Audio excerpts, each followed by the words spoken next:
Now to a live look at our nation's capital. On day 38 of the government shutdown, we are just 20 days away from Thanksgiving, and this year, 31 million people are expected to fly.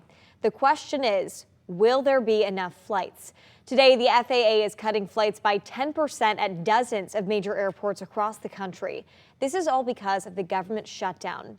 I want to go to Summer Senni now, who's live at RSW Airport this morning. Summer, how will the service cuts work? Liz, we are now 6 hours into those flights getting cut at 40 major airports here across the U.S. The FAA says those cuts are going to be 4% starting today for flights both in and out of these 40 different airports. And that's because there's a shortage of air traffic controllers working, and those that are working have not been getting paid through this government shutdown. Now, the FAA says that these cuts are going to be phasing in throughout the week, with a 4% reduction in the number of flights today, 6% by next Tuesday, 8% by next Thursday, and then next Friday, exactly 1 week from now, we'll see that 10% reduction.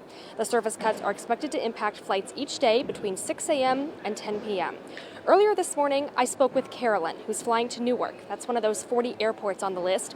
She hoped that by taking an early flight home, she'd get back before she could have any flight cancellations. Changed our flight to the 6 a.m. flight to get out early so that we can get home on time. And I just hope that it does get settled or whatever. People come to their senses that there are a lot of people that are out of work. It's not fair.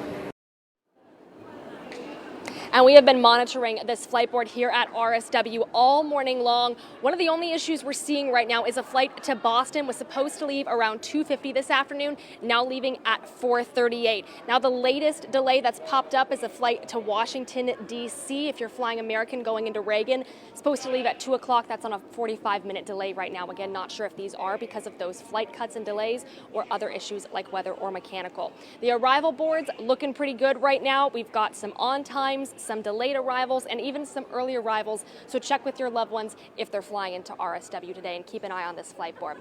I mentioned there are those 40 airports that are having these cuts. We've got the full list of those on our website at winknews.com. For now, live at RSW, Summer Senni, Wink News. Summer, thank you. I know you've been monitoring that for us all morning. Good to see RSWs flying smoothly. Now I want to go over to Wink security analyst Rich Kolko for a look at these flights in real time. Rich? Yeah, it's pretty fascinating. Here's a flight outlook, and you can see all the aircraft that are flying over the United States right now. By lessening the flights, that puts more spacing, more timing, puts less airplanes on the screens of the air traffic controllers, makes it a little bit easier. I know what we're interested in here is RSW, or Southwest Florida. We can see the aircraft here. Great website to keep up with that. They do also have something called the misery map, and this shows what airports are having the most trouble. Miami is one of them on there. You can get some details right here. It shows where their flights are going and some of the problems that they're having. Out of Miami already, 36 flights delayed, 4 were canceled so far.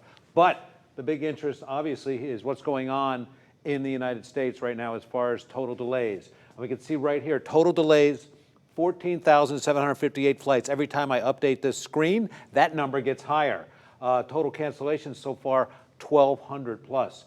Comparing that to yesterday, you can see there were 24,000 flights, so we're way ahead of that list. 665 flights canceled yesterday. You can see that number is going to go up as well. They're even predicting tomorrow. They've already canceled 743 flights for tomorrow, so that's certainly the problem. And then we can even break that down a little farther. I pulled this up by RSW, by our airport, and you can see 10 flights were delayed. I know Summer just talked about them, leaving here, and 11 flights also for RSW. So from leaving and departing, you can see that we've had 21 flights so far, 7% and 8%. Can expect that to get worse, but it's something you can keep up with, and we'll keep up and let you know how things are going out at RSW. Back to you. Rich.